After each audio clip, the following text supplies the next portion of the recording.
Importante você entender, tá? Antes de mais nada, que a função organização ela pode ser vista de duas formas. Quando a gente fala de organização, como o local onde a gente alcança os objetivos e as metas. O local onde a gente exerce a administração, tá? Como, por exemplo, empresas, certo? Empresas, até as prefeituras. Prefeituras é um tipo de organização, os governos são organizações, as ONGs são organizações. Então a primeira forma de enxergar a organização é como instituições, tá? E a segunda forma, que é como a gente vai estudar aqui, é como função administrativa, tá? Função administrativa, isso está no seu material também, tá? Que é justamente o que a gente vai ver no dia de hoje. Então hoje a gente vai ver a organização como função administrativa. Importante, o que é organização? Tá? O que é organização? Organização é um processo de alocar. De alocar. Para alocar você também pode entender definir pessoas e recursos. Para quê, pessoal? Para alcançar os objetivos. Então, o conceito de organização, se você quiser copiar, tá aí para você. Tá aí para você. Organizar é o processo de alocar pessoas e recursos para atingir os objetivos anteriormente planejados. Só para que a gente possa entender esse anteriormente, porque a função planejamento, ela precede, né? Ela vem antes da função organização. Então, primeiro eu vou definir qual é o meu objetivo e depois eu vou dotar a minha estrutura de pessoas e recursos para que a gente possa alcançar os objetivos. Pensa assim, né? Lembra bastante do negócio, do exemplo que eu dei do futebol, né? Futebol. Planejamento seria definir qual vai ser o objetivo desse jogo, né? A equipe precisa ganhar, precisa empatar, pode até perder por 1 gol ou 2 de diferença. Isso seria a função planejamento. Então você vai definir um objetivo para essa equipe. E a função organização é quando o técnico vai definir a formação tática do time, vai definir a escalação, certo?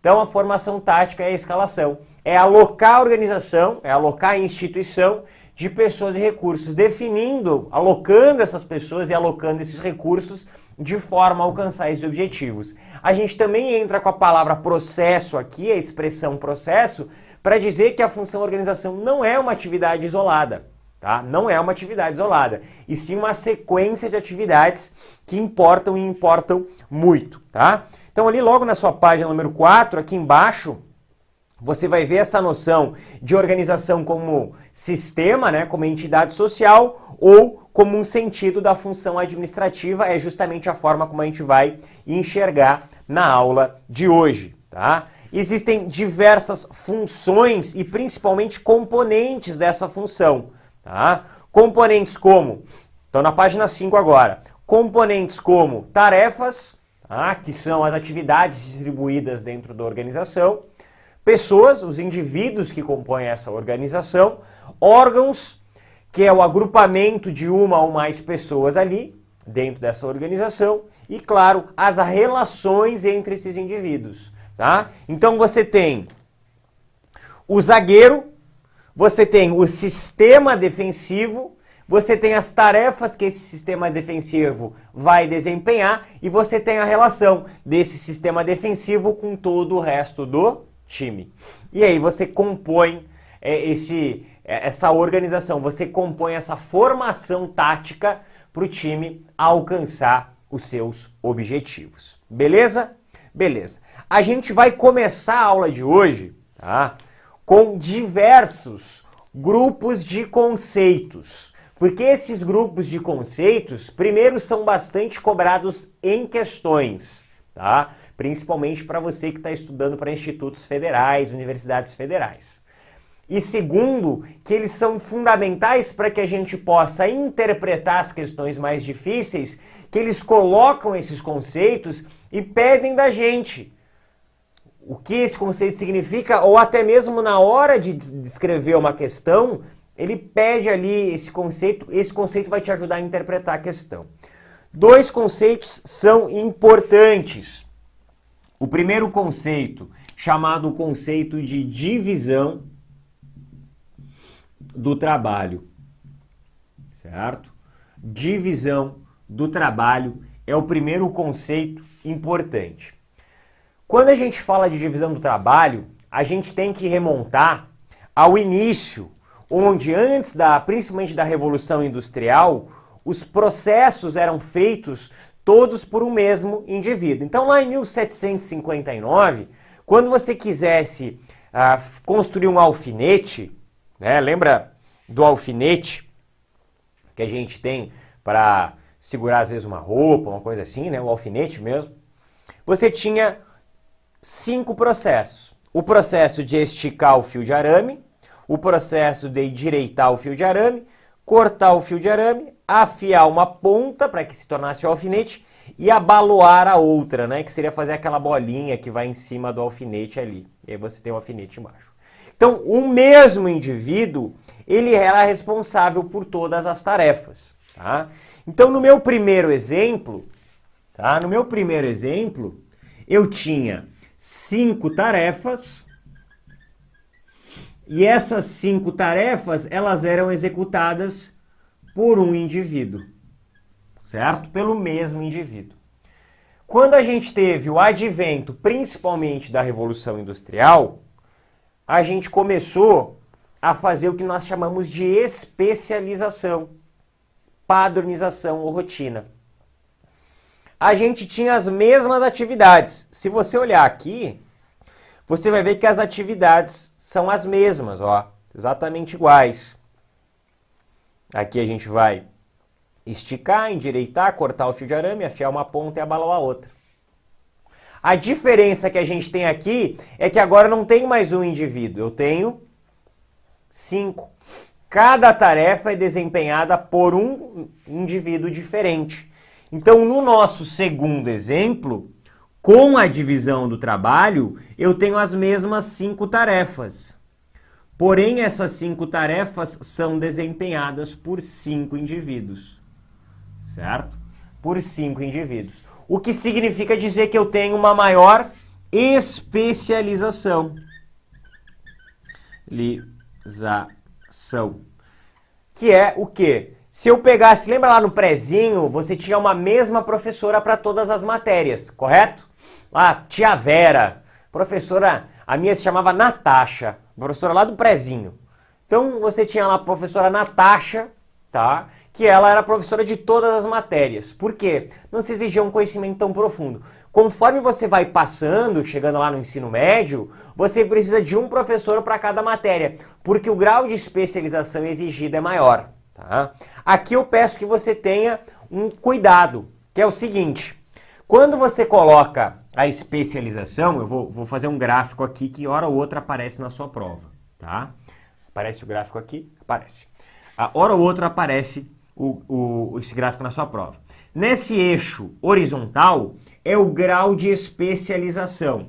Ou seja, quanto mais eu andar para lá, mais pessoas fazem o mesmo número de tarefas.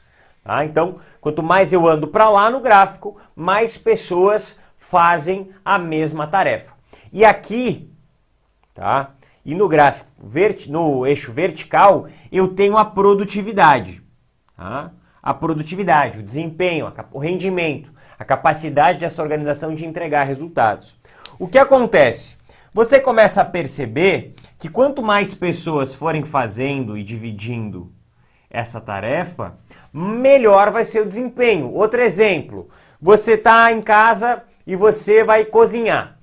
Se você lavar, secar e guardar a louça, depois de acabar de comer, você vai demorar um tempo. Se uma pessoa lavar, outra pessoa secar e outra pessoa guardar, você vai fazer mais rápido. Então a minha produtividade, o meu grau de especialização aumenta e nesse mesmo sentido a minha produtividade também está aumentando, correto? A minha pergunta é a seguinte: significa então que quanto mais pessoas eu tiver, maior vai ser a minha produtividade ad eternum? Não, não. E tá aqui a grande chave da dificuldade das organizações em definir a sua quantidade de funcionários. Por quê? Eu tenho que ter uma quantidade de especialização ideal para que eu possa ter uma produtividade maximizada, certo? E seria exatamente nesse ponto aqui. Ah, quantos? Depende de organização para organização. Então não significa que eu tenha que ter mais gente. Não necessariamente mais gente, maior grau de especialização, vai ser melhor para a minha organização. Por quê? Imagine na sua cozinha 20 pessoas lavando, secando e guardando. Fica confuso. Eles vão começar a se bater, certo? Ou a cada 5 minutos entrando um professor diferente na sua sala, porque um só explica planejamento, o outro só explica organização, o outro só explica liderança. Vai ter uma dificuldade aqui. Então, a grande sacada e a grande dificuldade que as organizações têm aqui é justamente isso. O grau de especialização ele não pode ser máximo, ele tem que ser ideal para que eu possa ter uma produtividade máxima. Cuidado, tá? Hora ou outra isso aparece em prova e faz você entender que quanto mais pessoas acabam trabalhando em conjunto, maior o número que eu tenho de produtividade. E até aqui, essa afirmativa é verdadeira, ó. Até aqui, essa afirmativa é verdadeira. Quanto maior o grau de especialização, quanto mais pessoas trabalhando, maior a minha produtividade. Só que qual que é o problema? O problema é que essa afirmativa daqui para cá já não é verdadeira. Uma pessoa a mais aqui me gera uma queda de produtividade. Então eu preciso ter um grau de especialização ideal, pode anotar isso. Você precisa ter um grau de especialização ideal para que eu possa ter uma produtividade maximizada. E não um grau de especialização maximizado, certo? Essa é a grande dificuldade quando a gente fala em especialização. Aí a gente fala dentro da função organização, a gente tem o conceito de coordenação, tá? Coordenação nada mais é do que harmonizar tarefas. Tá aqui, né? O processo de integrar diferentes atividades desenvolvidas. Pense o seguinte, quando você vai no McDonald's e você pede um lanche, né, esse lanche ele é cantado para a cozinha, ele vai, né, o pedido vai para a cozinha, e lá na cozinha começa um cara a tostar o pão, outro cara a fritar o bife, outro cara a dispor a salada, outro cara a fazer a sua batata lá. E todas essas tarefas, elas são diferentes umas das outras. E o processo de coordenação, ele é importante para que tarefas diferentes possam ser trabalhadas num seguinte sentido, em que juntas elas agrupem um resultado maior. Então, o pão fica pronto na hora que o bife fica pronto, na hora que a salada fica pronta, na hora que a batata fica pronta. E aí tudo isso é ajustado e te entregam o pedido pronto. O que acontece quando uma coisa fica pronta e outra não? Você fica lá com o lanche esfriando e o cara fazendo a sua batata. Ou com a batata esfriando e o cara fazendo o seu lanche. Isso foi falta de coordenação. Então a função organização também se preocupa com a coordenação das tarefas, que é harmonizar os diferentes esforços para que eles possam entregar o resultado almejado. Olha o exemplo que eu coloquei na tela, é um exemplo que eu adoro, que é a orquestra. Tá? Não que eu goste de orquestra, mas é o exemplo que eu gosto de utilizar.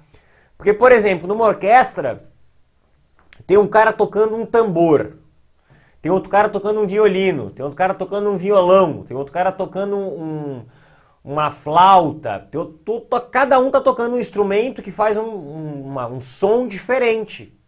O que acontece quando eu coordeno esses esforços, quando o maestro harmoniza esses sons diferentes?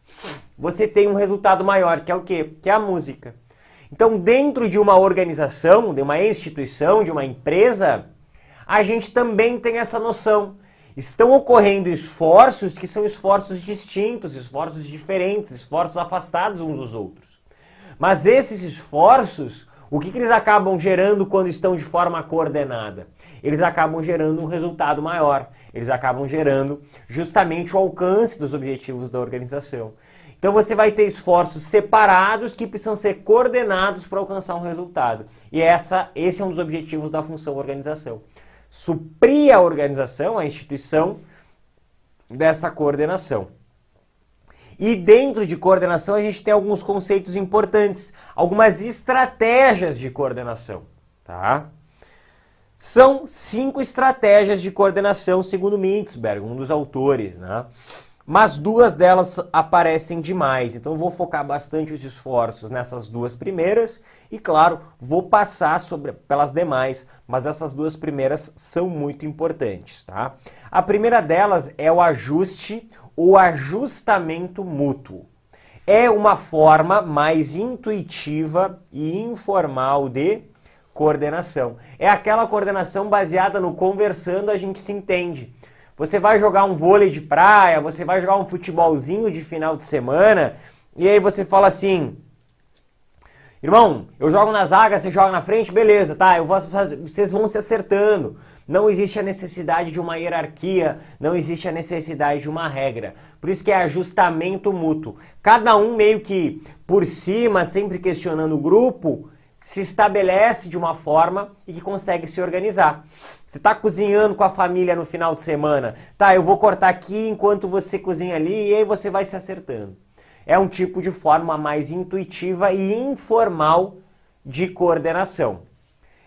Esse ajustamento mútuo ele não é tão encontrado nas organizações. Tá? Ele não é tão encontrado nas organizações. É encontrado muito mais em espaços mais informais. Perfeito?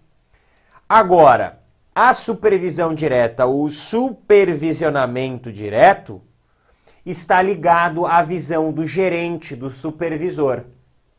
Tá? É aquele cara que ele está num nível hierárquico superior e ele fica controlando os funcionários e monitorando a execução dessas atividades. Se você for num supermercado, né, não tem o que nós chamamos de supervisor de caixa. O que é esse supervisor de caixa? É aquele cara que fica supervisionando de forma direta a execução do trabalho dos demais. Então essa é a grande sacada aqui. Tá? É uma forma, é uma estratégia de coordenação.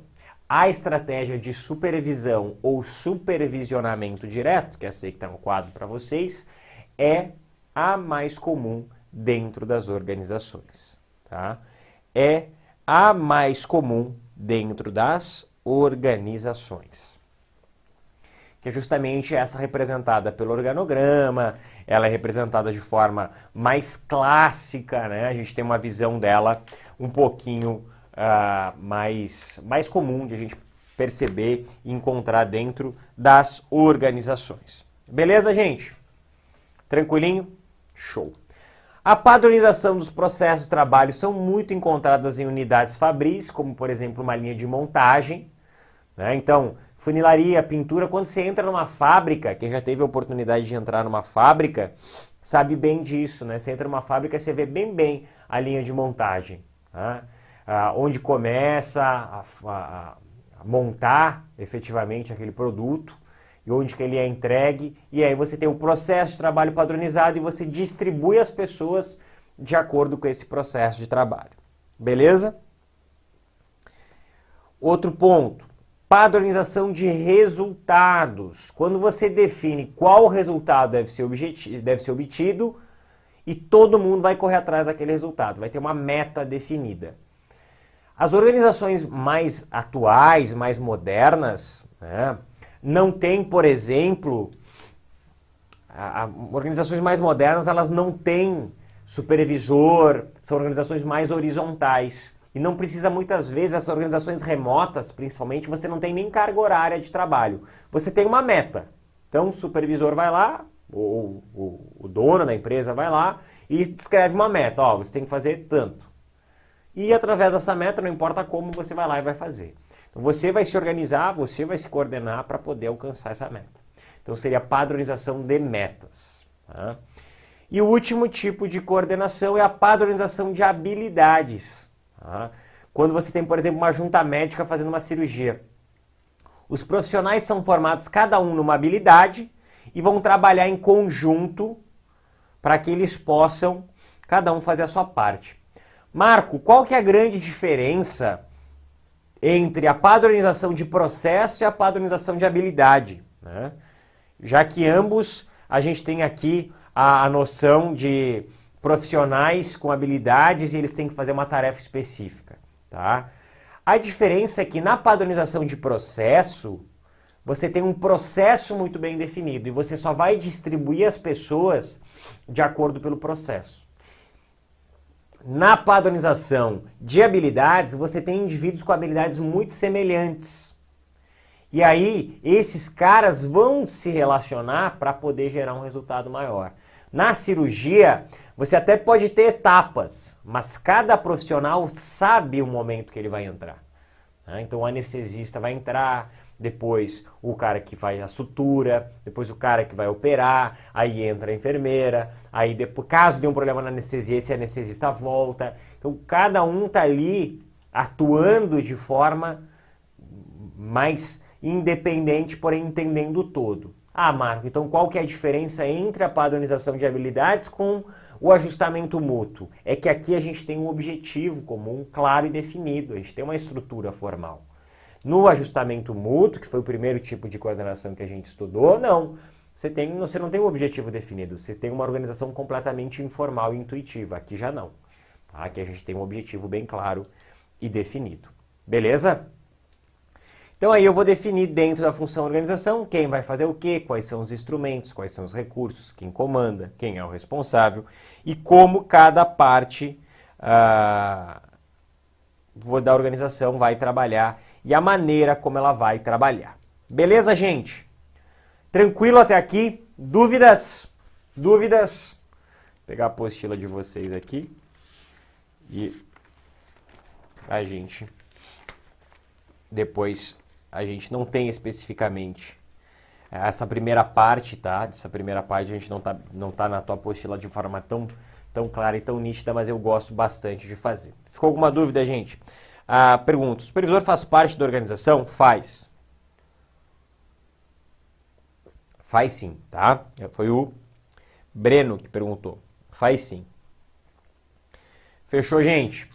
Maravilha. Agora eu vou falar um pouquinho sobre dois conceitos importantes, que é autoridade, tá? Autoridade e responsabilidade. São conceitos que aparecem nas nossas provas, tá? São conceitos que aparecem nas nossas provas e merecem bastante da nossa atenção, porque a gente vai resolver várias questões pensando nisso, principalmente quando eu colocar um organograma na tela, que é a parte, digamos assim, mais complicada de a gente entender, tá? Bom, dois conceitos que atuam em conjunto, em que pese eles sejam opostos. O conceito de autoridade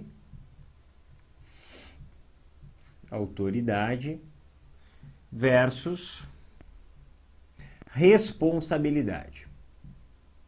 Responsabilidade, certo? Quando eu falo de autoridade, eu falo de direito.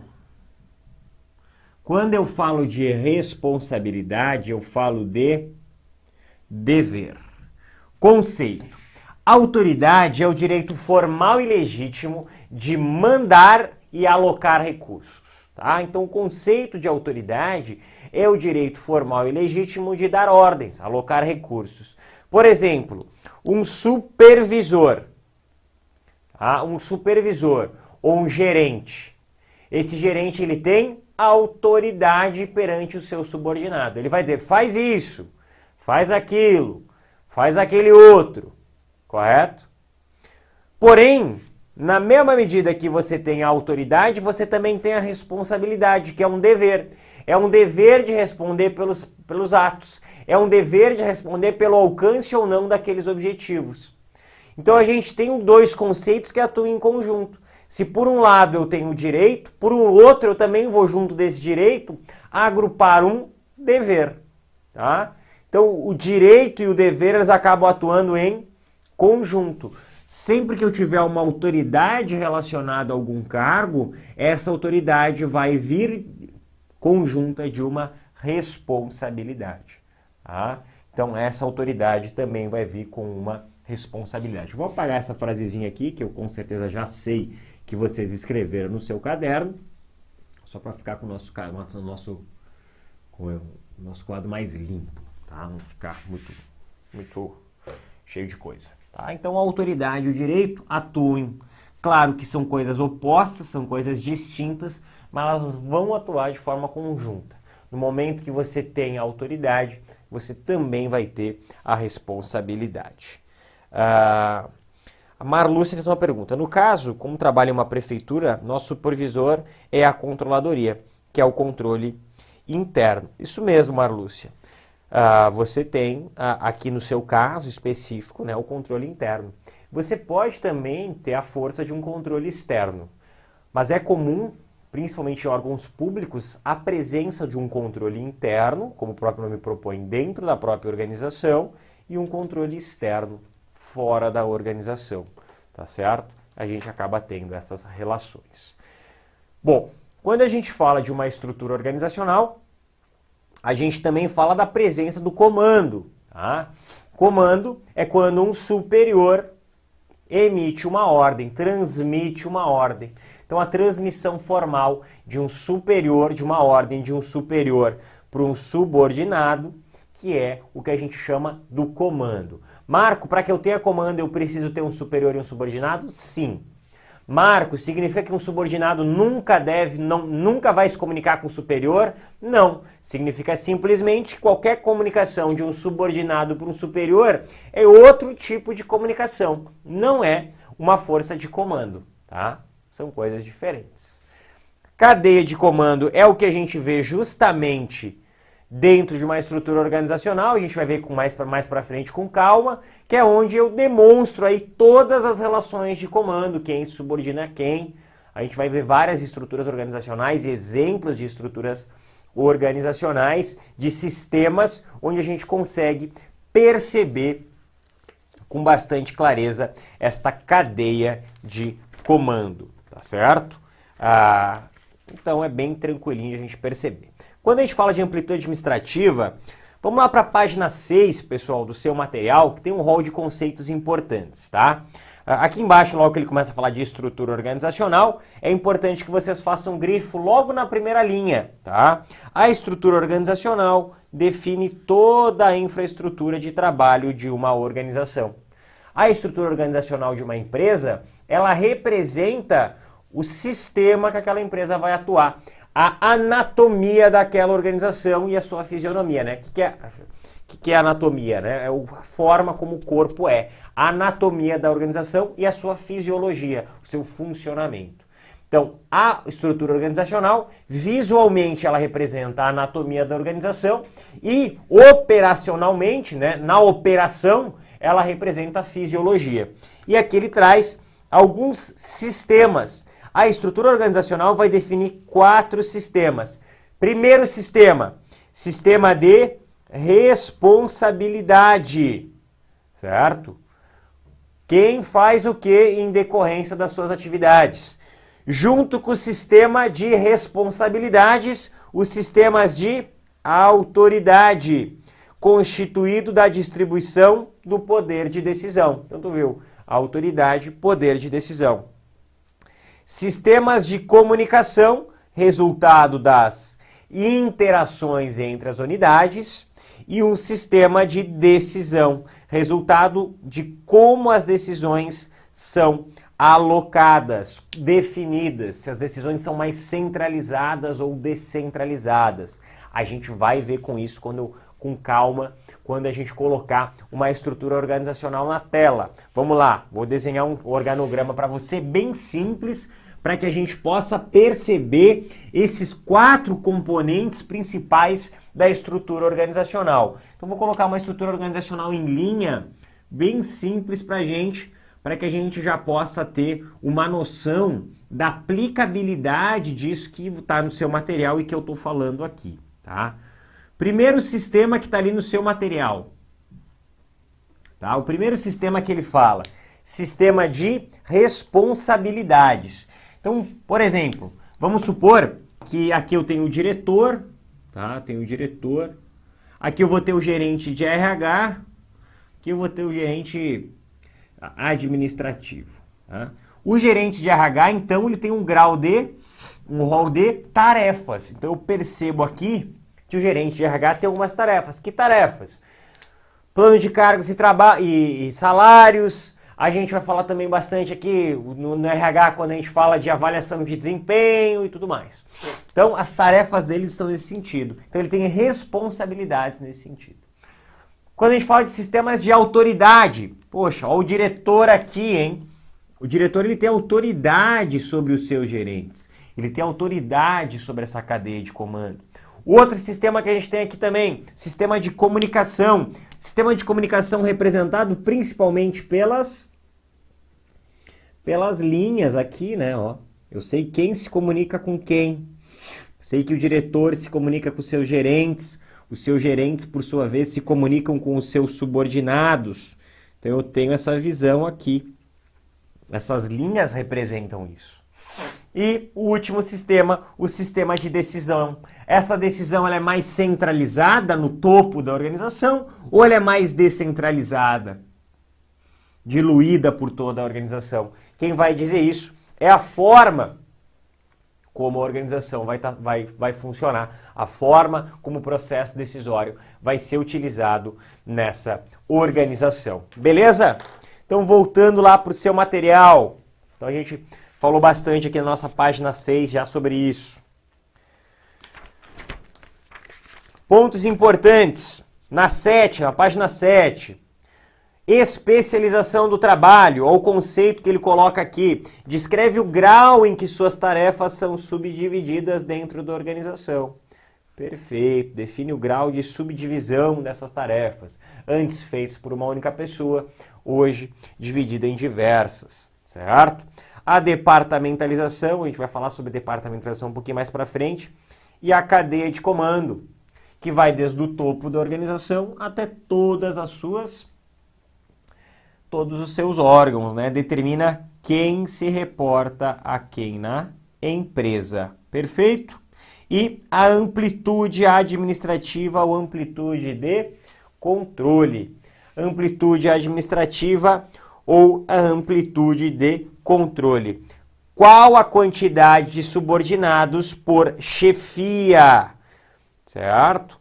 Qual a quantidade de subordinados por chefia? Certo?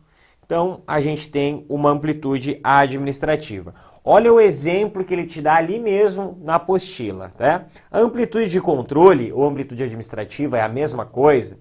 É decisiva na definição do número de escalões hierárquicos. Imagine que temos 40 funcionários para organizar numa estrutura organizacional. Se definirmos uma estrutura de 5, teremos 8 níveis hierárquicos. Então você tem 40 funcionários, você tem que dividir em 5 níveis, você vai ter 8 níveis hierárquicos. Agora, se por um lado a gente dividir a amplitude em 10, cada nível hierárquico vai ter 10, a gente vai ter 40 dividido por 10, a gente tem 4 níveis hierárquicos. Então, uma organização ela vai ser mais enxuta, porém mais alargada, e outra organização vai ser mais esticada. É justamente essa a noção que você tem. Uma organização mais horizontalizada e uma organização mais alongada. Nos dois exemplos, dá uma olhada na linear e na horizontal. A gente está aqui na página 8. Nos dois exemplos, temos 15 funcionários. O que difere é a amplitude administrativa.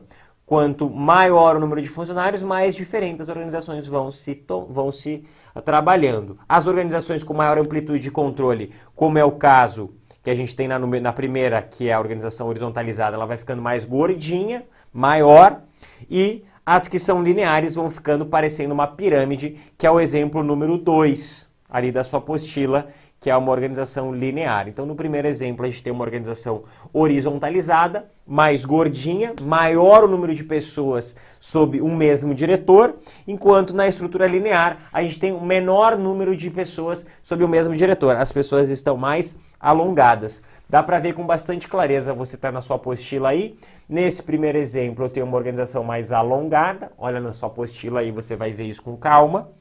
E no segundo exemplo, a gente tem uma organização mais alongada, menos gordinha, tá? É justamente essa sua caminhada para entender a amplitude administrativa. Marco, o que é melhor, o que é pior? Vira a página 9, e você vai ver que a gente colocou ali para você as vantagens e as desvantagens da amplitude administrativa. Maior amplitude de controle, ou seja, alta amplitude de controle, a grande vantagem é dar mais eficiência à organização, comunicação mais rápida, maior estímulo à autonomia. A grande desvantagem, os chefes não têm mais tempo para oferecer apoio e diminui o controle, porque ele está mais diluído. Tá bom, gente? Esse é o caminho da amplitude administrativa. Não aparece muito, tá? Não aparece muito questões nesse sentido.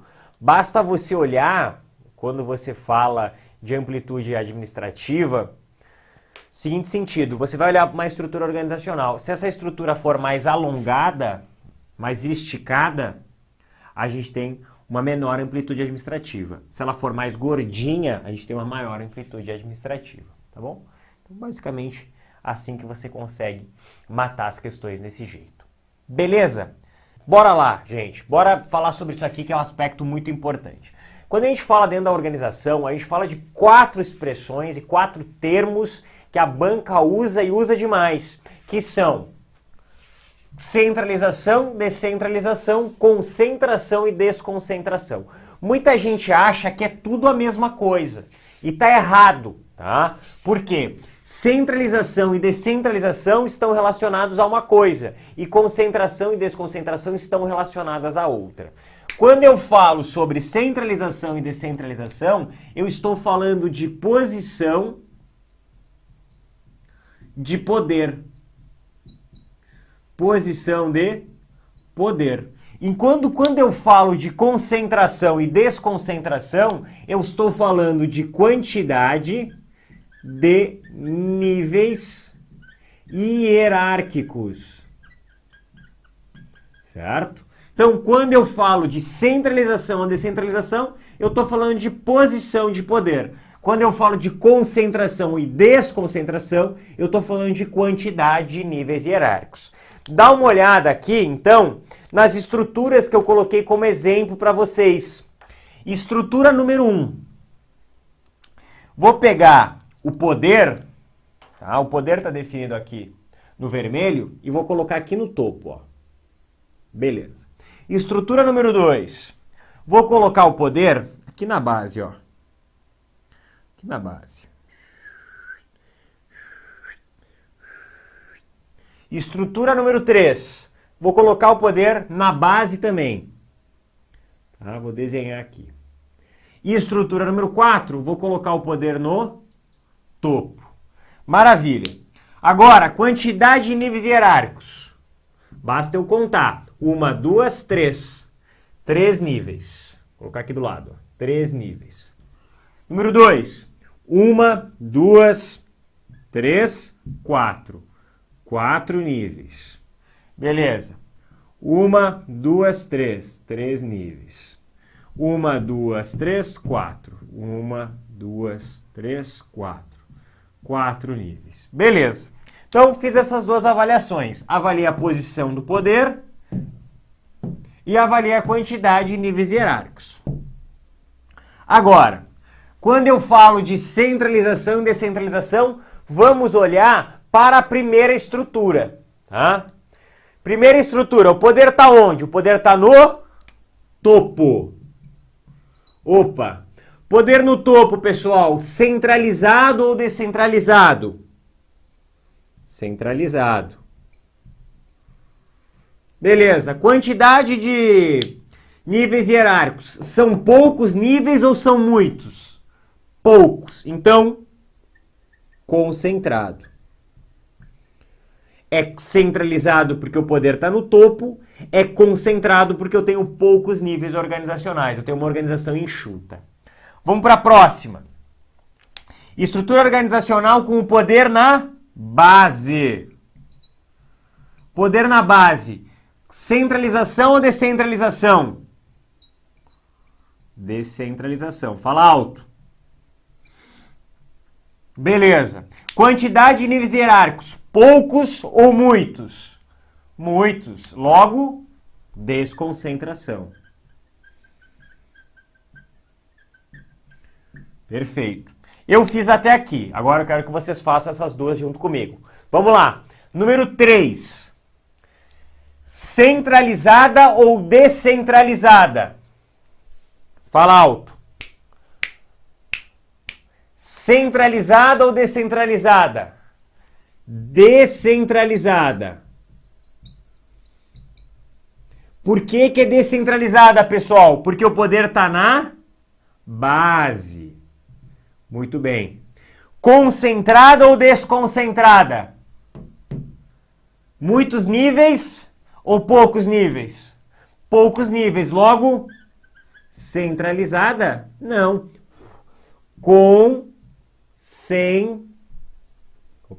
Concentrada. Perfeito. Agora, 4. Centralizada ou descentralizada? Olha lá. Centralizada. Por que centralizada? Poder no topo. Concentrada ou desconcentrada? Desconcentrada. Desconcentrada. Perfeita essa avaliação. Vamos lá, uma dúvida muito comum que a gente tem, tá? Marco, aqui tu botou centralizado e descentralizado. Centralizado e concentrado, desculpa. Por quê? Poder tá no topo e eu tenho poucos níveis hierárquicos, uma organização mais enxuta. Perfeito. Aqui você botou descentralizado, por quê? Porque o poder tá na base. Desconcentrada porque eu tenho mais estruturas organizacionais, eu tenho uma estrutura mais alongada. E aí muita gente, quando para aqui nessas duas, pensa, tudo bem, sempre que for centralizado vai ser concentrado, sempre que for descentralizado vai ser desconcentrado. E aí a gente já perdeu muita gente, porque não é verdade, porque são coisas que são independentes, tá? São coisas que são independentes. Aqui, por exemplo, ela é descentralizada porque o poder está na base. E ela é concentrada porque ela tem poucos níveis hierárquicos. Aqui no caso, que daí já vai cair por terra essa teoria esdrúxula que o cara fez ali. Agora, aqui é a mesma coisa, ela é centralizada porque o poder está no topo e ela é desconcentrada porque ela tem vários níveis hierárquicos. O que ocorre é que normalmente, cuidado, não é regra, normalmente uma organização concentrada, uma organização mais enxuta, ela é centralizada. Porque não faz sentido ela ser descentralizada. Porque se está próximo o topo da base, eu não preciso dissolver esse poder de tomada de decisão. Eu posso manter esse poder de tomada de decisão no topo. Tá? Então, essa é a grande sacada aqui. Agora, se eu tenho uma estrutura um pouquinho maior, desconcentrada, normalmente as estruturas desconcentradas, elas são mais descentralizadas. E outra coisa importante da descentralização, eu não preciso necessariamente ter esse poder na base, tá? Eu posso ter esse poder diluído pela organização, tá? Não precisa ser necessariamente na base, ele pode ser diluído pela organização. Então a expressão pode estar lá bem clara e bem nítido na base, ou essa expressão pode estar diluída pela organização. Ambas as formas são corretas. Beleza, gente? Só para finalizar essa primeira parte. Ah, e a delegação, Marco, que às vezes aparece, né? Delegação. Delegação é quando eu entrego somente a tarefa, tá? Por exemplo, um pai chega para um filho e fala assim, filho, toda vez que o telefone tocar aqui em casa, você atende e diz que eu não tô. Isso é uma delegação. Eu te dou a tarefa de atender o telefone, mas eu não te dou autoridade para dizer o que você quiser no telefone, tá? Autoridade é aquilo que eu disser para você fazer. Agora, se eu disser, filho, atende o telefone e fala o que você quiser. Ou na sua casa. Na sua casa você atende o seu telefone e faz o que você quiser. Aí já é descentralização. Você tem o poder, você tem a autoridade, naturalmente você vai ter a responsabilidade sobre aquela tarefa. Beleza, gente? Ficou claro isso? Por favor, me pergunta. Por favor, me pergunta, porque eu não quero nenhuma dúvida em relação a isso, tá? Nenhuma dúvida em relação a isso.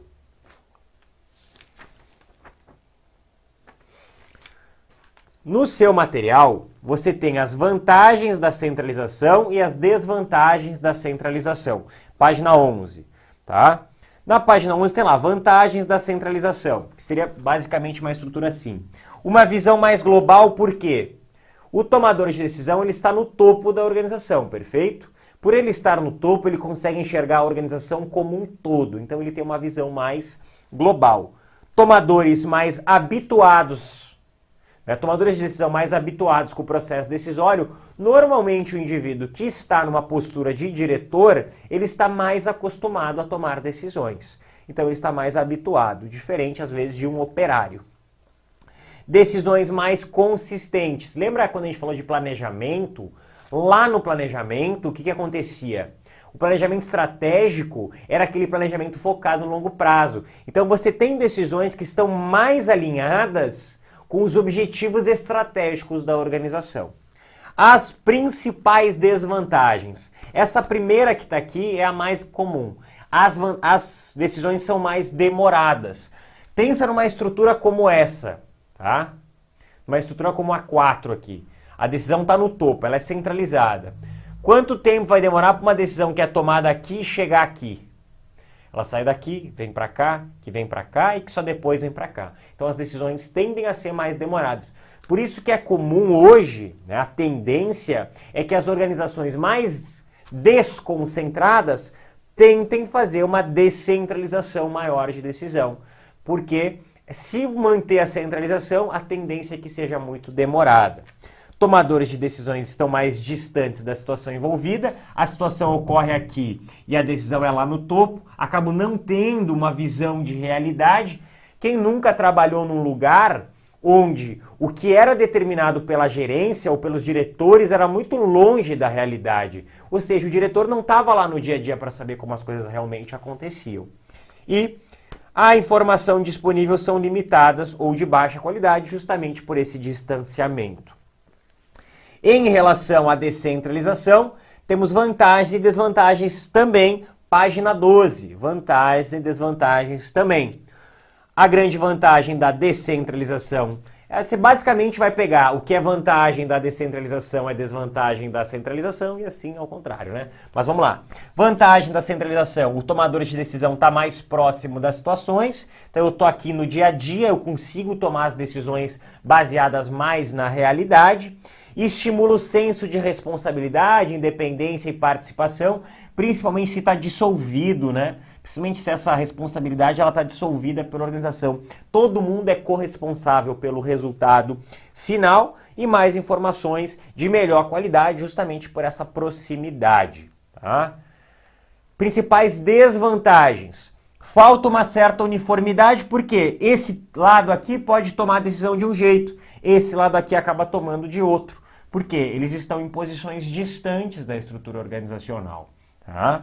Tomadores de decisão que não têm suporte, não estão acostumados com a tomada de decisão e a necessidade maior, justamente por essa primeira desvantagem que eu falei, de eles estarem mais distantes, né, tendo decisões mais afastadas, é que eu preciso ter um esforço de coordenação maior. Os coordenadores aqui vão ter que trabalhar com mais clareza. Muitas vezes, numa descentralização, ela traz mais agilidade, mas é importante que esses tomadores de decisão na base também sejam capacitados para tomar as decisões, tá? Enquanto concentração e desconcentração está muito mais relacionado a uma estratégia de disposição das funções e quando a organização vai crescendo, naturalmente a organização vai tendo essa concentração ou essa desconcentração. Basicamente, pessoal, existem dois tipos de estruturas organizacionais dentro de uma empresa. A estrutura que a gente chama de estrutura informal, certo? E a estrutura que a gente chama de estrutura formal. A estrutura informal é aquela baseada nas relações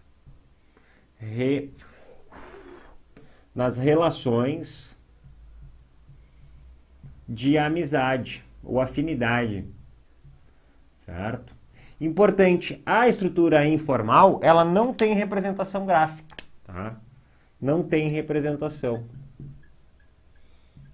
Representação gráfica. Agora, a estrutura formal, essa sim, essa é aquela representada pelas relações de trabalho e justamente por causa disso a gente tem uma representação gráfica, é aquela representada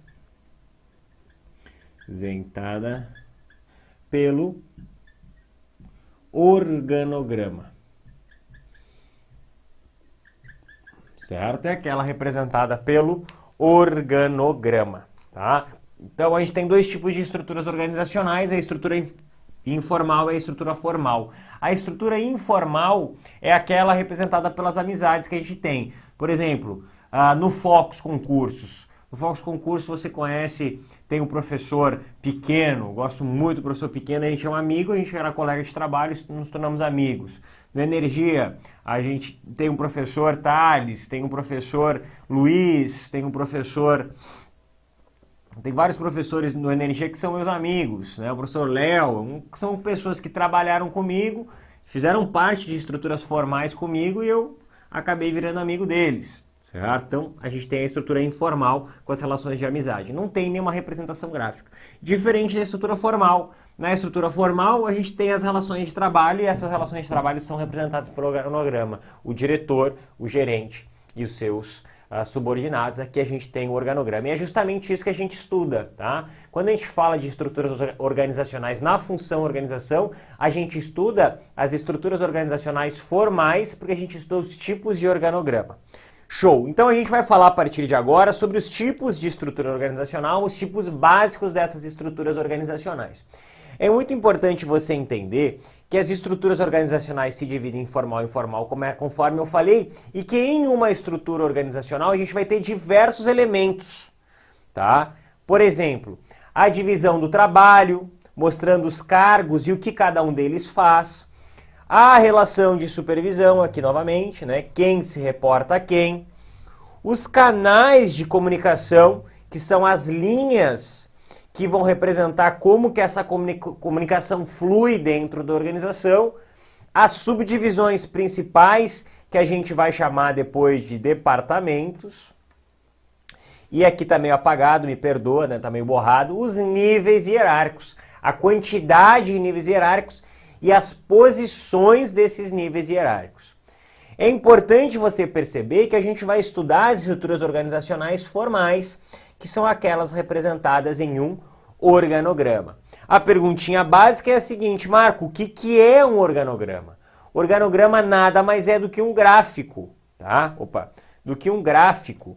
O gráfico que tem por objetivo representar a estrutura formal da organização em seus órgãos e suas unidades, bem como as suas interdependências, as relações de hierarquia, autoridade, subordinação, coordenação, vinculação e serviços. Então o organograma basicamente é a formação tática daquela empresa. Como que aquela empresa vai funcionar. Não gostei de como ficou ajustado aqui pra gente. Tá bonitinho no exemplo, agora aqui ficou ruim, mas tudo bem. O principal objetivo é representar a estrutura formal da empresa e a sua importância é justamente no sentido de mostrar o esqueleto da organização, a anatomia dessa organização. Essa importância ela pode se dar por os funcionários recém-contratados saberem onde eles vão se posicionar. Ó, esse cara aqui manda em você, então você tem que obedecer, essa é a sua principal função. E também para as pessoas que olham de fora, entender com quem que elas devem falar. Quando você entra num site de uma empresa, quem somos, e você consegue olhar o organograma da instituição, você consegue perceber para quem que você deve reportar aquele problema, para quem que você deve se reportar quando você quer contratar um novo serviço, e assim sucessivamente. Então essa é a grande função do organograma, representar a anatomia da organização, representar a maneira daquela organização funcionar, certo? Quando eu olho por um organograma, como por exemplo está aí, a gente tem duas formas de enxergar, duas linhas. Uma linha que é a linha vertical, certo? e uma linha que é a linha horizontal. A linha vertical, ela vai perceber para a gente, vai delinear para a gente a quantidade de níveis hierárquicos, bem como o degrau hierárquico que representa entre uma organização e uma instituição, entre um cargo e outro. Agora, a linha horizontal vai perceber as áreas de atuação dessa empresa, bem como os seus departamentos, certo? Bem como os seus departamentos. Por exemplo, no nível operacional aqui a gente percebe que tem 3 departamentos. Departamentos de finanças e departamentos de RH e materiais. Beleza? Então a gente tem essa visão que você vai ter aqui. Por que eu falo de tipos básicos, tá? Porque eu falo de tipos básicos? Porque existem diversos tipos de estruturas organizacionais e até mesmo algumas bancas acabam se confundindo com esses tipos organizacionais, tá?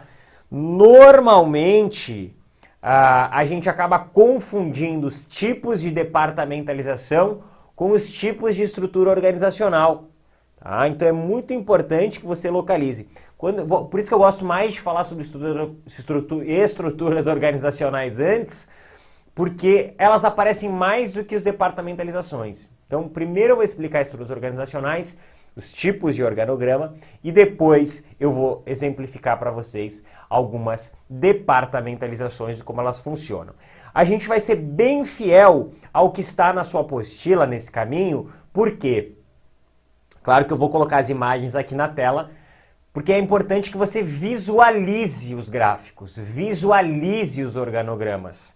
Tá? É muito importante que você visualize, porque hora ou outra a visualização vai facilitar, porque algumas questões elas cobram justamente colocando o gráfico e são bem objetivas, que estrutura organizacional é essa, e outras até mesmo elas citam a estrutura organizacional e pedem algo dessa estrutura organizacional. E aí você visualizando a estrutura na sua cabeça consegue inferir se aquilo é certo ou errado, tá bom?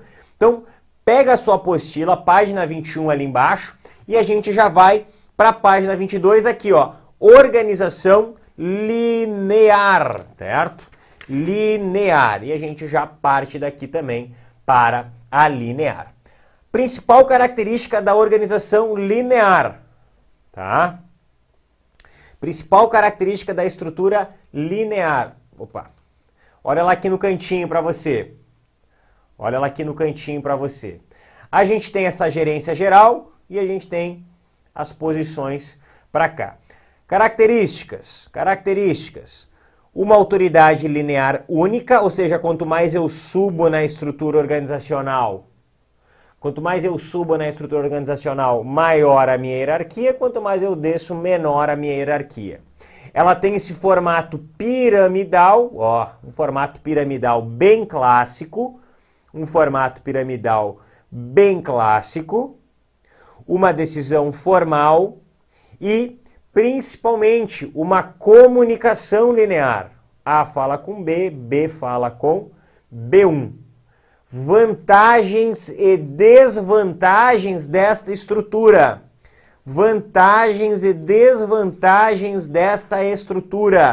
Principais vantagens, uma definição bem clara de autoridade, tá?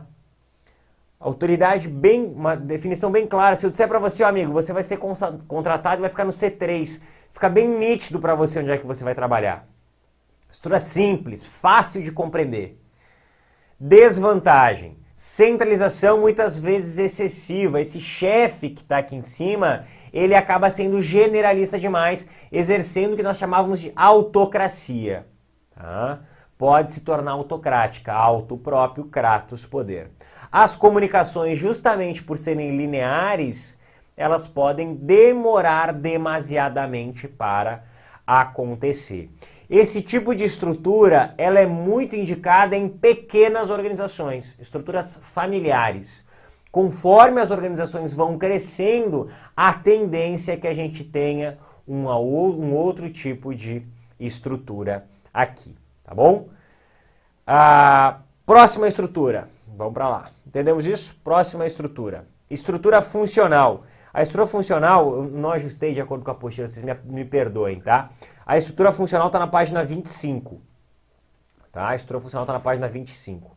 A estrutura funcional, pessoal, ela aplica um princípio bem básico, que é o princípio da especialização funcional. Então você tem 2 gerentes para um mesmo subordinado, tá? 2 gerentes para um mesmo subordinado.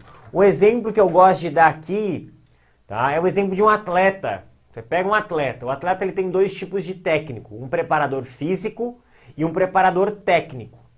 O preparador físico é aquele que vai dotar o indivíduo aí das capacidades físicas, trazer condicionamento para ele, e o preparador técnico é aquele que vai ensinar tecnicamente quais são as necessidades dele ali para ganhar uma competição. São 2 preparadores que eles têm uma autoridade exatamente igual, só que cada um atua sob uma perspectiva, tá? O princípio da especialização funcional significa dizer, nós 2 temos a mesma autoridade, mas cada um tem um campo de atuação específico. Quando você contrata um curso preparatório completo, você tem diversos professores, certo? Todos os professores têm o mesmo grau de hierarquia. Eu dou aula de administração, outro professor dá aula de direito administrativo. Cada um atua sob a sua perspectiva, tá certo? Então, essa é a grande noção do princípio da especialização funcional, que é o princípio dessa estrutura. Vantagens aqui, naturalmente, as comunicações mais diretas, mais rápidas e mais fáceis, certo? A especialização da chefia e essa descentralização das decisões, porque você tem 2 cabeças pensando aqui. Tá? Então você acaba tendo uma maior agilidade aqui. A grande desvantagem é que acontece aquela coisa, não, você tem que estudar mais a minha matéria, não, você vai estudar mais a minha, não, você vai estudar mais a dele, não, você estuda mais a minha. E aí você vai nessa de uma autoridade diferente, pode gerar até mesmo posições contraditórias, tá? Podendo assim que os chefes tenham uma noção de um pensamento somente na sua área, perdendo aqui essa visão de todo, perdendo aqui essa importante noção de coordenação, tá? Então esse é um esforço que muitas vezes o gestor tem que fazer, de trazer essa visão de todo. Então uma das desvantagens da estrutura funcional é justamente essa. É justamente essa. Como é que é? Pouca farinha, o meu pirão primeiro, né? Então, cada um quer puxar a brasa para a sua sardinha. São expressões aí que podem ajudar vocês a entender.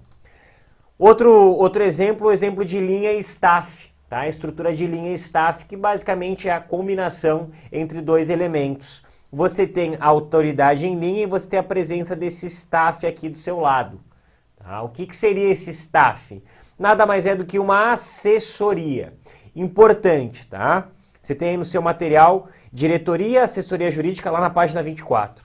Diretoria, assessoria jurídica, gerência de vendas, gerência de patrimônio e gerência de finanças. A autoridade aqui da assessoria jurídica, que é o nosso staff, ela simplesmente aconselha a diretoria. Aqui, por exemplo, esse órgão de staff aconselha órgão A, mas não tem autoridade sobre ele. E também o staff não tem autoridade sobre esse nicho produtivo aqui.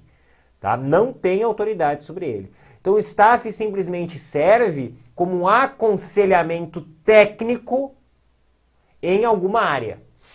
Tá? Então aquela organização está passando muitas vezes por uma compra. Tá? Uma empresa está comprando a outra e elas contratam um escritório para dar esse assessoramento para essa nova aquisição ou para essa fusão. Então esse escritório ele vai ser responsável, ele é um apêndice da organização que é responsável pelo aconselhamento técnico para que essa fusão seja feita da melhor forma possível. Tá? Então é um staff, justamente é um apoio, é um suporte, é um aconselhamento, tá bom?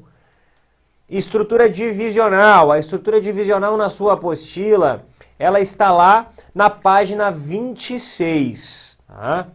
Estrutura divisional, ela é muito comum em grandes organizações e eu costumo chamar de mini empresas. Por quê? Porque cada divisão possui todos os departamentos necessários para que eles possam entregar os resultados. Olha o exemplo ali na sua tela. eu tenho uma estrutura aqui em cima e a estrutura divisional é dividida em divisão de cosméticos, medicamentos, higiene pessoal. Então você tem uma grande empresa e essa empresa tem várias divisões. Cosméticos, medicamentos e higiene pessoal. E na divisão de cosméticos eu tenho produção dos cosméticos, marketing dos cosméticos, logística dos cosméticos. Medicamento, produção do medicamento, marketing do medicamento, logística do medicamento. E a mesma coisa é para higiene pessoal. Por isso que eu chamo de mini empresas. É uma grande empresa que detém várias divisões de atuação. Normalmente a gente chama esses tipos de organizações de holdings, tá?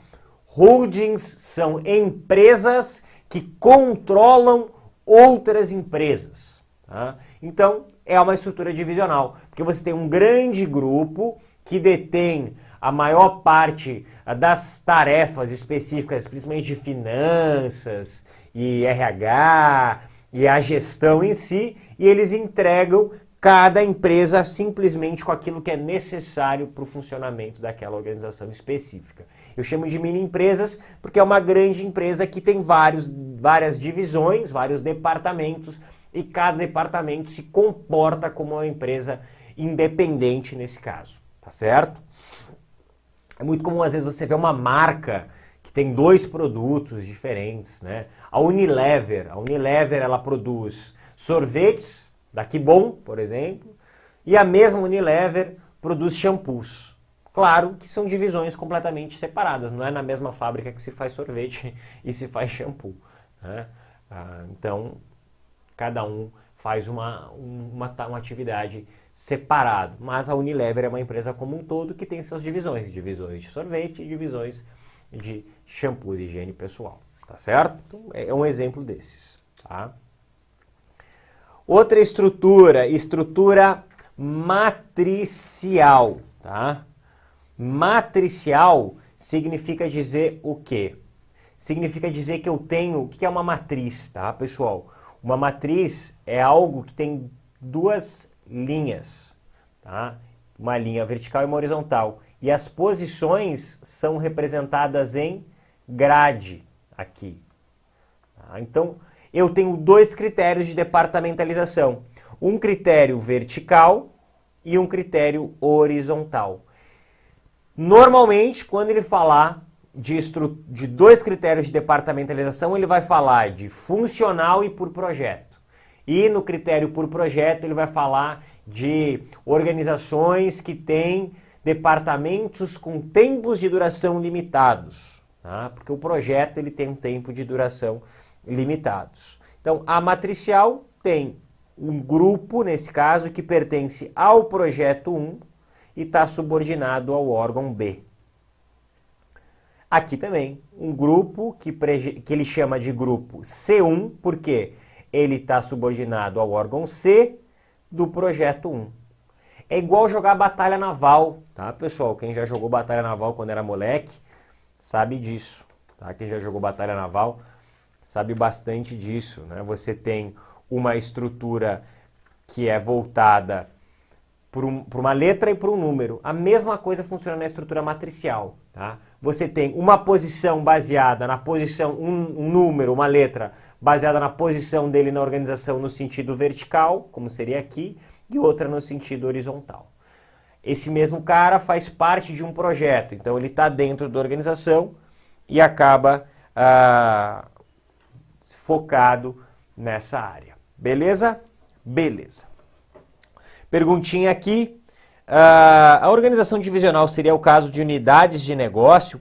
Perfeito! Perfeito, Andrezão. Perfeito, isso mesmo.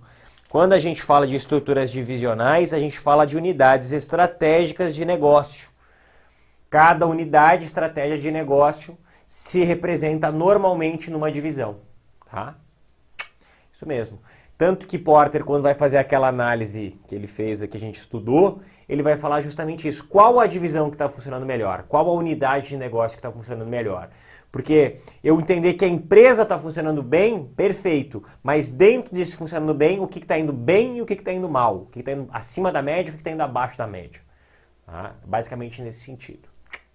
Beleza? Show de bola. Última estrutura que a gente vai estudar aqui, não é a última, né? A penúltima, porque depois a gente vai falar de redes. A estrutura em rede ou colegiado, que nada mais é do que essa posição que fica acima do órgão do diretor executivo, né? O diretor executivo é o órgão A e tem uma posição de colegiado, e eles dividem entre si.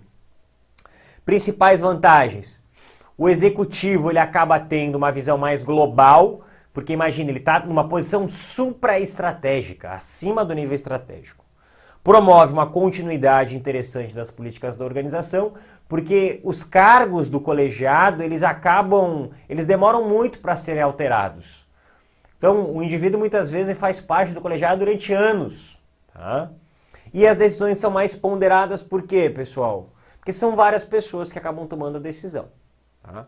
Algumas desvantagens, duas delas são bastante nítidas. A primeira, dilui a responsabilidade. Pensa, você é diretor executivo de uma empresa e você não pode tomar algumas decisões porque o cara acaba reduzindo um pouco a sua capacidade de gerir.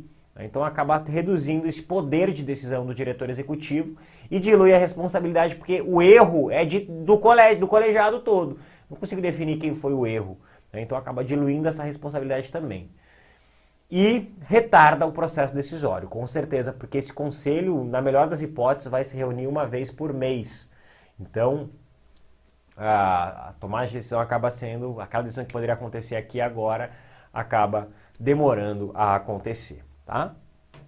A última estrutura que a gente tem aqui é a estrutura em rede, networking, normalmente quando você tem um escritório e várias unidades desse escritório, grandes organizações, McDonald's, Pepsi, Coca-Cola, própria Disney, né? Você tem um escritório central e desse escritório central é que vão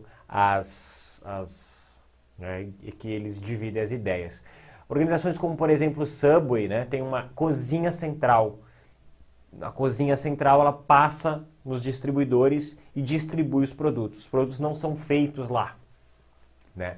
Eles são cozinhados numa cozinha específica e simplesmente distribuídos nas franquias. Tá?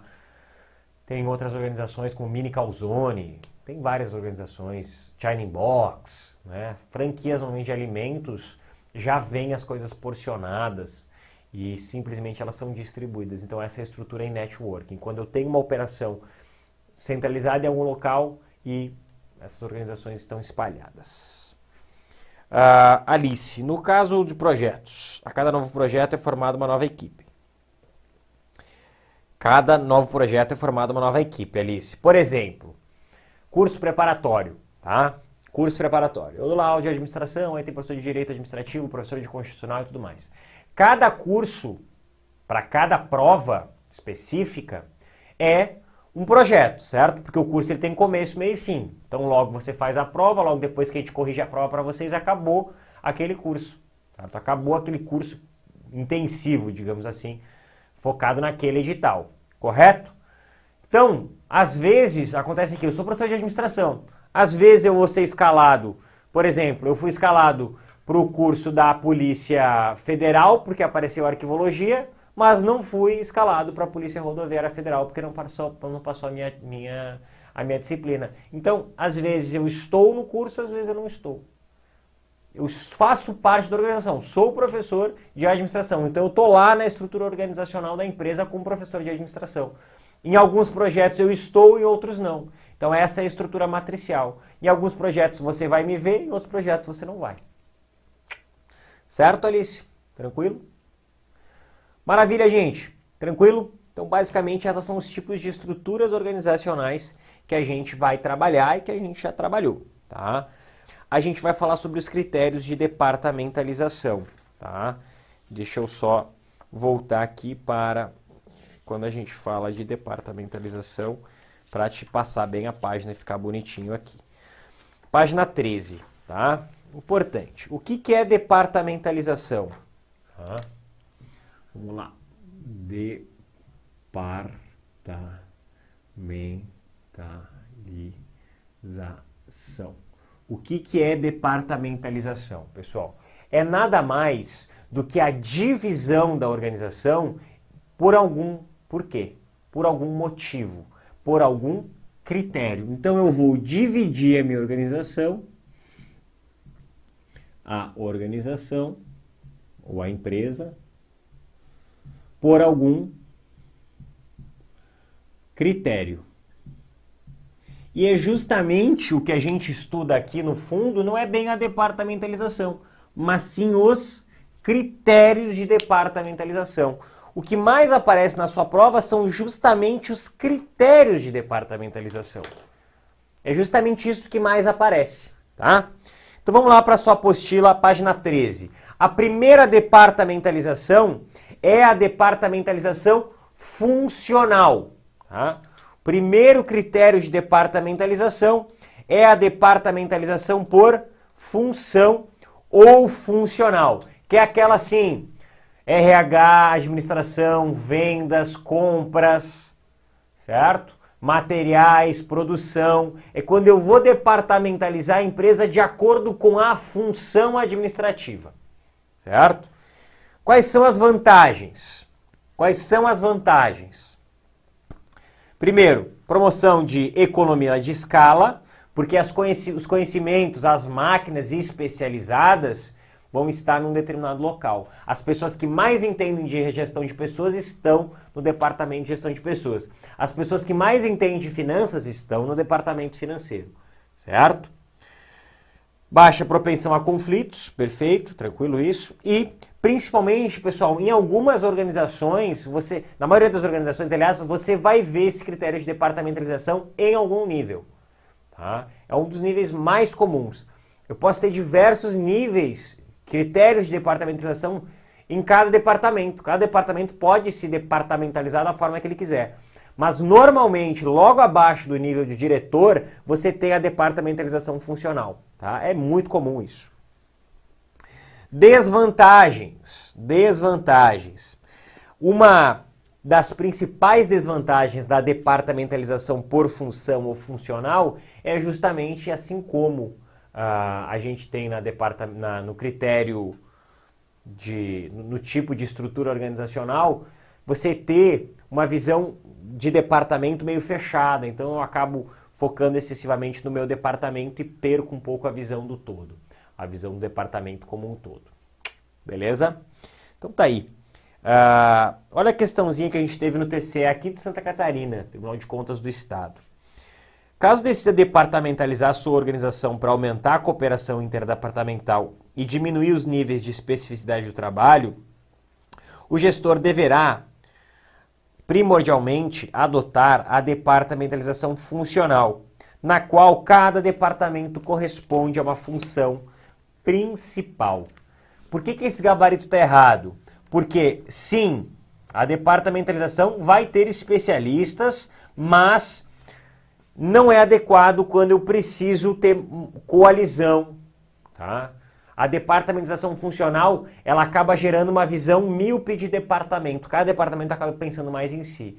Então, é correto você pensar que a departamentalização funcional visa agrupar especialistas. Sim, cada especialista em cada área funcional da empresa vai estar agrupado.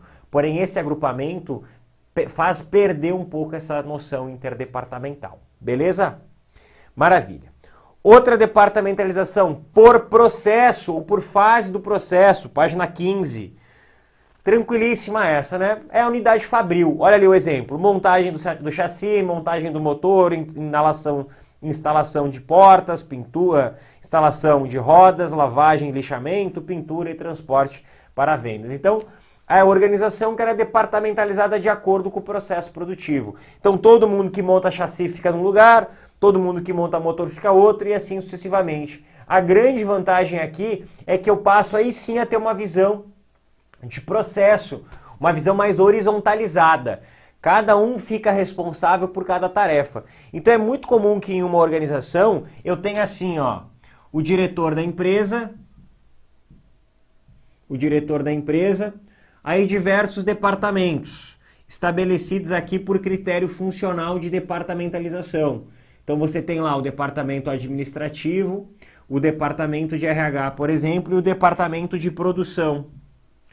E o de produção, ele seja departamentalizado de acordo com o processo, certo? Então tá lá o processo, tudo, certo? de acordo com o processo. É muito comum que você tenha isso, o departamento de produção ser trabalhado de acordo com o processo, beleza? Então, direciona a empresa, melhora o uso dos recursos, principalmente na produção, tá certo? Principal desvantagem é que acaba ficando um pouco restrito justamente a flexibilidade aqui. Uma vez que você tem um processo definido, ele acaba ficando um pouco restrito. Maravilha.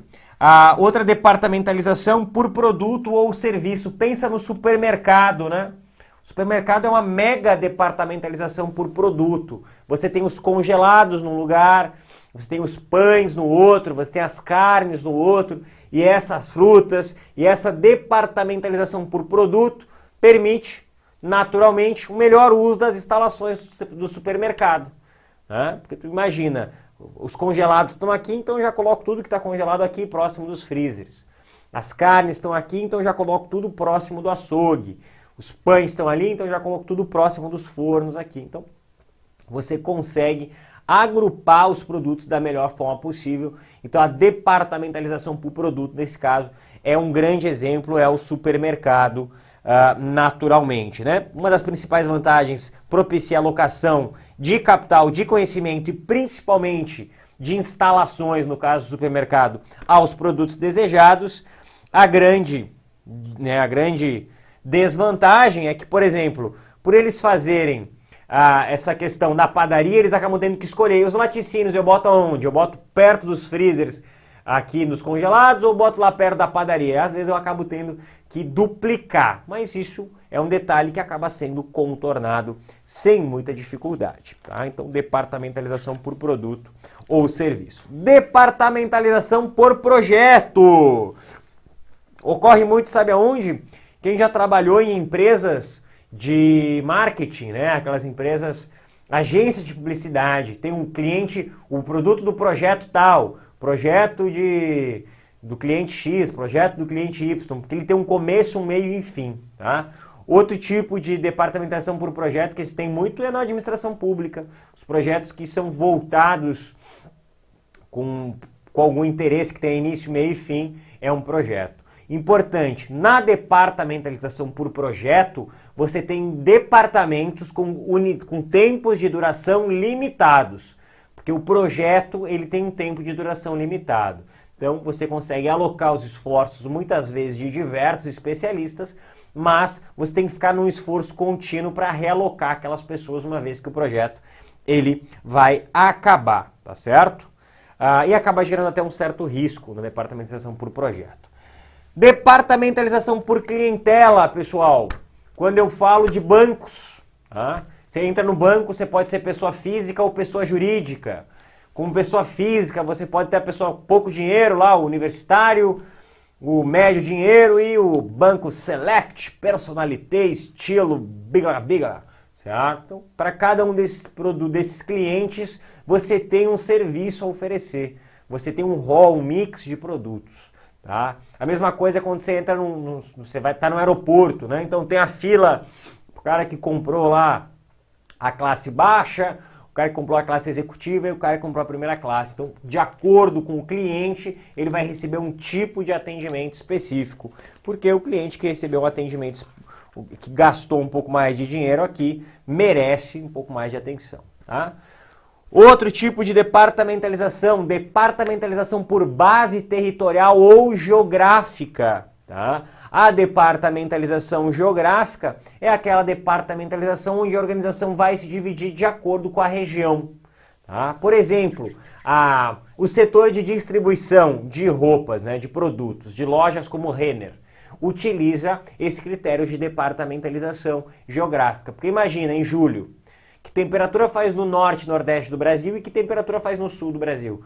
Caberia eu distribuir as mesmas roupas? Não. Então as roupas são distribuídas de acordo com a região. No norte e nordeste do Brasil, roupas de um pouco mais de calor, e no sul do Brasil a gente acaba tendo roupas para um pouco mais de frio, temperaturas mais baixas. Tá certo? Então é importante, leva-se em consideração as especificidades de cada região, tá certo? Infelizmente, né, acaba muitas vezes tendo uma certa dificuldade de coordenação dessas regiões, Pode chegar uns casacão de lã lá para cima, ou às vezes aqui para baixo, umas mangas curtas que pouca gente vai utilizar. Não. Então vamos lá. Primeira questão.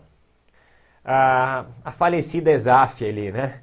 As estruturas organizacionais variam de funcionais a projetizadas, com uma variedade de estruturas matriciais entre elas. A equipe administrativa de gerenciamento de projetos trabalha em tempo integral nas estruturas organizacionais. Sempre que a Thalie que faz, quebram muito as questões aqui. Gente, vamos lá. Logicamente seria projetizada, né? E por que é matriz forte? Tá? Só para que a gente possa entender. Porque quando a gente fala de matriciais, quando a gente fala de projetizadas, muitas vezes a gente fala de matricial também. Tá? Então, ela é matriz forte porque ela é matricial, é um nome um pouquinho antigo que se dava, e ela é projetizada justamente porque trabalha em projetos. Beleza? A respeito das estruturas organizacionais contemporâneas, as estruturas organizacionais horizontalizadas são caracterizadas pela existência de vários níveis hierárquicos nas organizações. Certo ou errado, pessoal?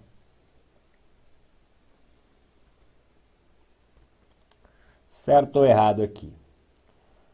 Bom, quando falou de horizontalizadas, né, a gente tem que lembrar sempre em estruturas que são mais alongadas, né, maior amplitude aqui.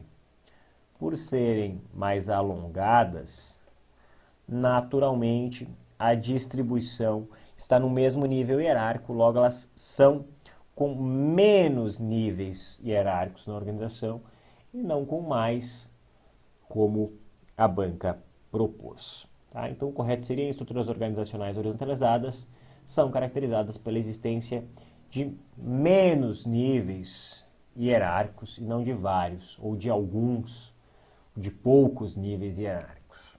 Perfeito? As estruturas organizacionais são representações formais da divisão de responsabilidade e hierarquia de uma organização. Em relação a estruturas organizacionais contemporâneas, há uma tendência de especialização clínica, associação formal, horizontalização hierárquica, centralização decisória ou controle procedimental. Especialização clínica, associação formal, horizontalização hierárquica, centralização decisória ou controle procedimental. É importante, gente. Hoje você tem que pensar nas organizações mais modernas, né? A tendência é muito maior, a tendência hoje é muito descentralizar, horizontalizar, trazer mais participação para dentro das organizações. É isso que a gente fala hoje quando a gente estuda organizações mais modernas, né? Organizações onde os gestores estão próximos, certo? Então, horizontalização é a grande sacada do momento. A sinal alternativa que corresponde a estruturas organizacionais tradicionais. Tá? As tradicionais são aquelas primeiras que a gente trabalhou. Né? As tradicionais são aquelas primeiras que a gente trabalhou. Estrutura linear, a lembrar, né? Desenhar elas aqui para vocês. A estrutura linear.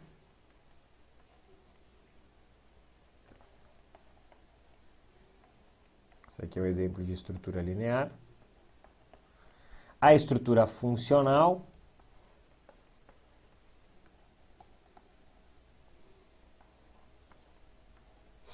E a estrutura linha e staff.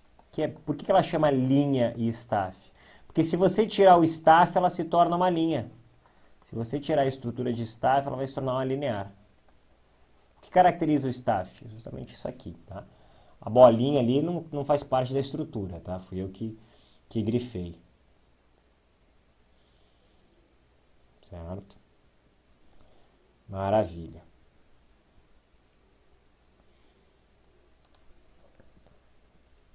Entre os diferentes tipos de estruturas organizacionais abordado pela literatura, a denominada estrutura matricial diverge da estrutura divisional em diversos aspectos. Esse é um tipo de questão comum de FCC, tá? Comum de FCC, e que justamente por ser comum de FCC, ele pede a comparar uma da outra. Essa é uma questão dada como uma questão difícil, tá? Vamos lá. Ele está pedindo, antes de ir para as questões, você tem que ir bem certo do que a questão, cobra, tá? Entre os diferentes tipos denominada estrutura matricial. Ele quer saber qual que é a diferença da estrutura matricial em relação à divisional. Perfeito? Vamos lá. Centro de resultado, com autonomia operacional gerencial, porém não financeira, vinculados à matriz do organograma. Tá. Autoridade em linha, partindo do principal executivo até os níveis inferiores. Cadeia escalar, indicando que cada subordinado recebe ordens e presta contas de acordo com uma matriz de responsabilidade pré-definida. B. Apuração de lucros ou prejuízos de forma centralizada para toda a organização. Ou E. Órgãos vinculados a projetos, esses órgãos com duração limitada à finalização dos projetos correspondentes. Opa! Falou de estrutura matricial, perguntou uma característica, uma diferença, de só essa estrutura tem. Órgãos vinculados a alguns projetos. Então você tem os órgãos, normal, funciona a organização, e essa organização está relacionada. Então tem um critério de departamentalização, existe outro critério de departamentalização que atua em conjunto. Existe um critério vertical e um critério horizontal. O critério horizontal é por projetos. Ele ainda caracteriza esses projetos, tem duração limitada à finalização dos projetos. Ou seja, estes órgãos, eles também duram de forma limitada, porque eles obedecem à duração dos projetos aos quais eles fazem parte. Então, está muito redonda exatamente essa questão. Letra E, maravilhosa para a gente. Respondemos muito bem. Questão clássica aí, considerando o arranjo por departamento, que tipo de departamentalização ela tem? Essa é de vocês, vou deixar com vocês essa questão aí. Vou tomar um golinho da água. Questão clássica, tá? Questão clássica, mais comum em nível de assistente, mas também presente em nível superior, sim. Colocou engenharia, produção e comercial, falou de função, né? Função comercial, função produção, função engenharia. Tranquilo, né? Deu pra gente essa tranquilidade. A respeito das estruturas organizacionais, julgue o item que segue. No delineamento da estrutura organizacional, deve ser considerado sistemas de responsabilidade, sistemas de autoridade e sistemas de comunicação. Certo? Vários sistemas, né? Ele colocou 3 aqui, mas é que principalmente responsabilidade, autoridade e comunicação são comuns aqui. Faltando somente, para ser 4 sistemas importantes, as estruturas hierárquicas, né? A cadeia hierárquica, a cadeia de comando nesse sentido. Mas ele colocou autoridade e responsabilidade e colocou comunicação, a gente segue o jogo, tá? A departamentação por processo propicia otimizar o arranjo físico e o uso dos recursos, embora caracterize uma baixa flexibilidade para as mudanças organizacionais. A departamentalização por processo, que é aquela determinada pela linha de montagem, otimiza o layout, que é o arranjo físico, e o uso dos recursos para melhor entrega daquele processo, daquele produto, resultado do processo. Porém, imagina, tem uma empresa, uma unidade fabril, e você tem que mudar alguma coisa nessa unidade fabril, a gente acaba tendo uma maior rigidez. Então tá certo, colocou uma grande vantagem, que é esse melhor uso dos recursos, otimização do uso dos recursos, mas trouxe a principal desvantagem, que é essa rigidez para alteração. Beleza?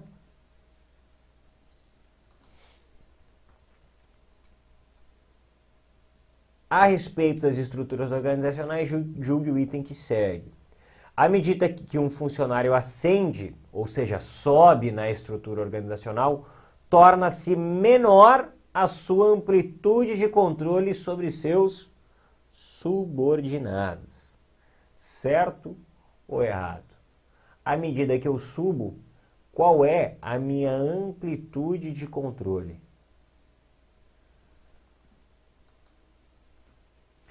Quanto mais afastado, menor a quantidade de funcionários abaixo de mim, na minha linha, né? Percebe? O diretor ele se comunica com um. O diretor ele se comunica com alguns gerentes ou alguns diretores. Já o cara do caixa, o supervisor de caixa, ele tem diversos. Então, quanto mais eu subo, à medida que o funcionário sobe na estrutura, ascende na estrutura organizacional, ele torna-se menor a sua amplitude de controle sobre seus subordinados. Mais longe dos meus subordinados eu fico. Certo? Maravilha. Obrigado pelo carinho. Sucesso, uma excelente semana a todos vocês e até a próxima. Tchau, tchau.